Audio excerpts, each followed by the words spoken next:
tökéletesen elkészített csirkemell. Vegye ki a békönt a csomagolásból. Tegyen békönt a merőkanába. Adjon hozzá egy réteg vékonyra szeletelt burgonyát. Vegyen édes fűszerpaprikát, só, fekete bors. Fűszerezze meg a burgonyát. Tegyen a burgonyára szeletelt csirke mellett. Ízesítse sóval és fekete borssal. Tegyen a tálba krémsajtot. Adjon hozzá apróra vágott petrezselymet. Reszelt mozzarella.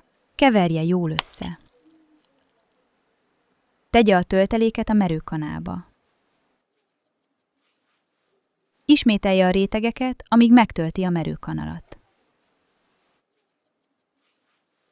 Burkolja be a tölteléket békönnel. Tegye a húsgolyókat a sütőlemezre. Süsse 40 percig.